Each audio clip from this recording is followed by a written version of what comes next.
Assalamu alaikum students. I hope that you all are fine. Today I am going to start about second year chemistry, and second year chemistry consists on two main parts. First, six chapters are related to inorganic chemistry, and after those chapters, 7th chapter, 8th and so on consist on organic chemistry. And the organic chemistry is the main portion of second year book. So today we are going to discuss about organic chemistry. What are organic compounds?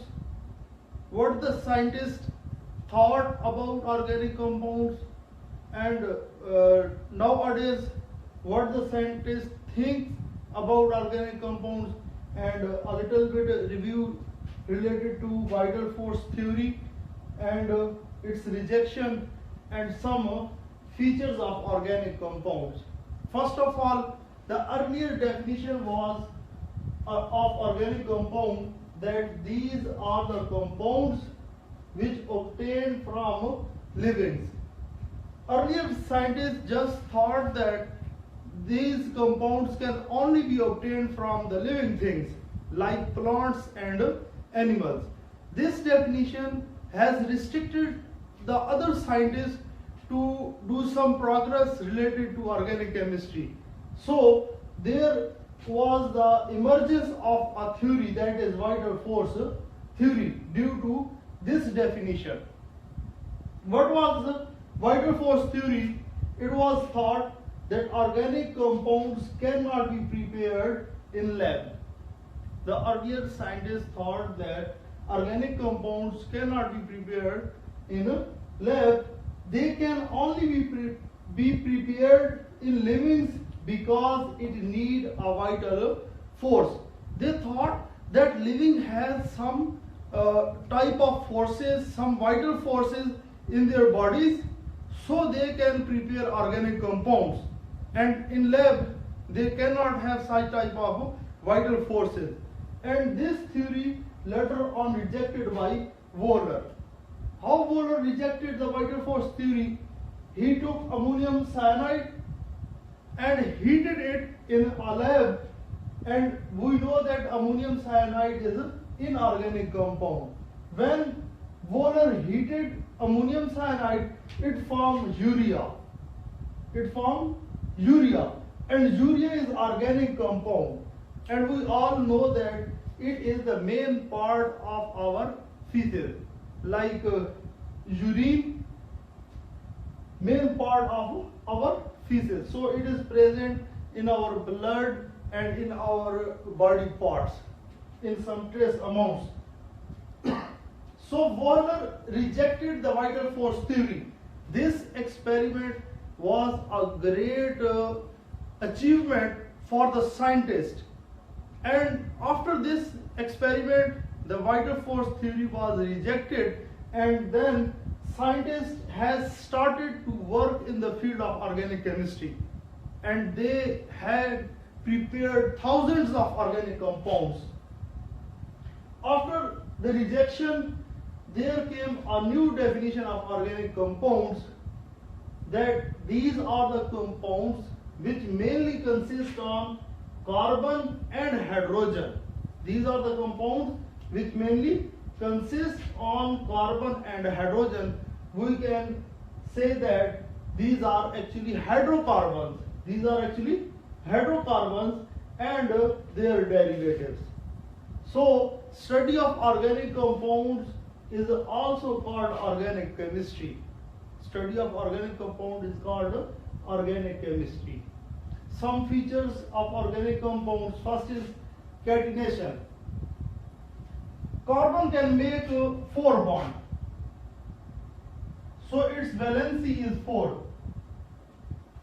And it has ability to make bond with itself with other carbon atom, like carbon, single bond, carbon, carbon, single bond, carbon, and again carbon, so on. And it will satisfy its valency by making bond with other atoms like hydrogen or other atom, any X atom, consider it as X.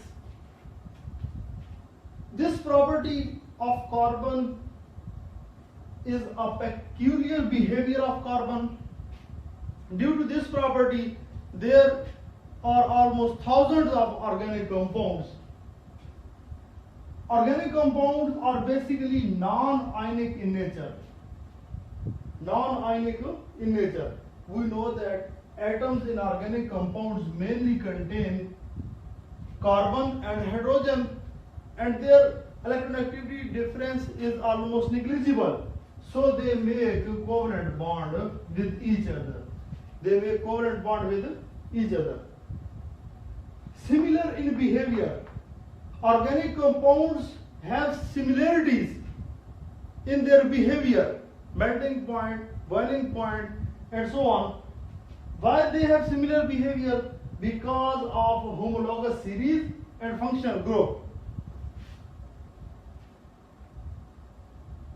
Because of homologous series and functional group. What is homologous series? It is a series which arises due to difference of one unit. A little bit explanation of homologous series.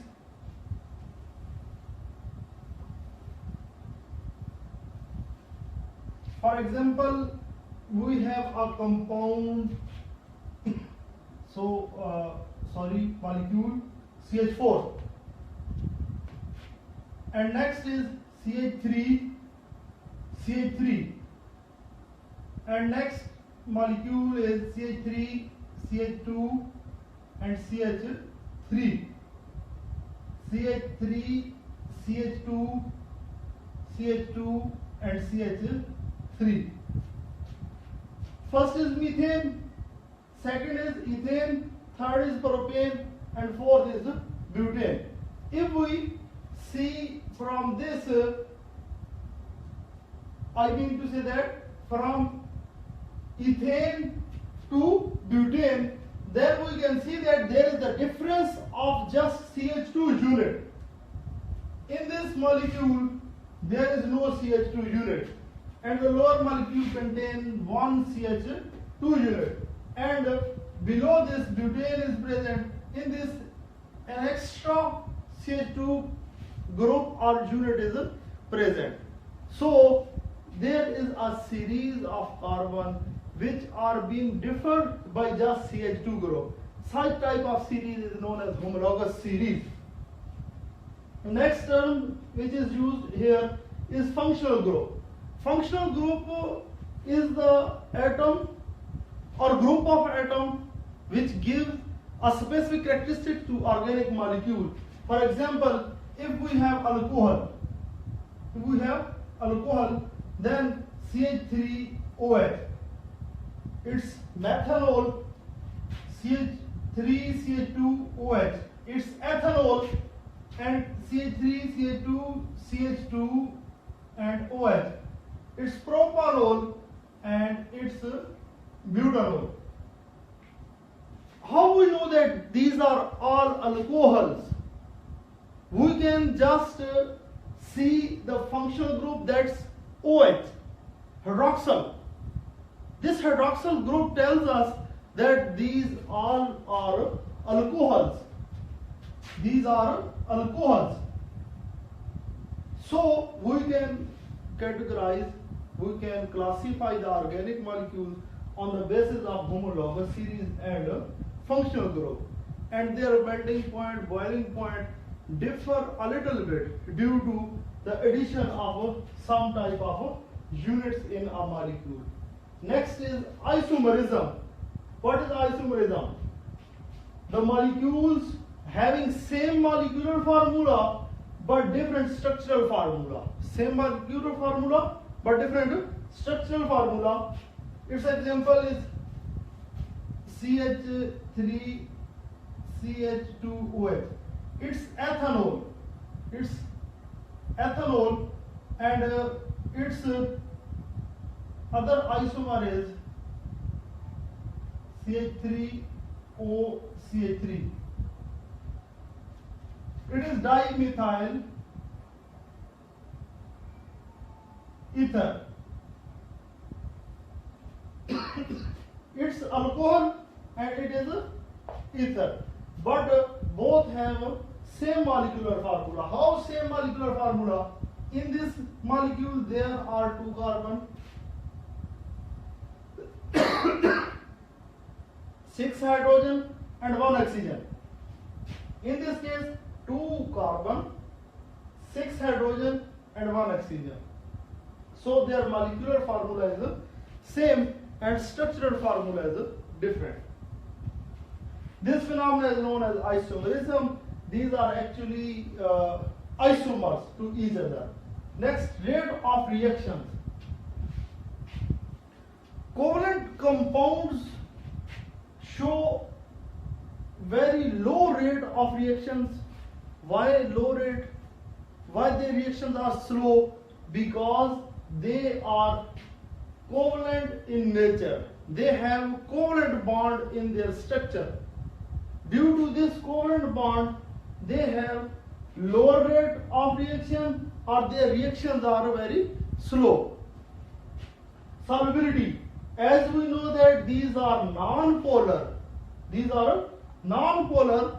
So, like dissolves like, they should be dissolved in a non-polar solvent. What are non-polar solvents? Like benzene, chloroform, and some alcohols, acetone, so on. So these should be soluble in non-polar solvent. If you have question regarding organic chemistry, you can ask. Our next lecture will be related to functional group, and we will proceed it smoothly to complex organic chemistry. Thank you, and please subscribe my channel and share it with others. Allah Hafiz.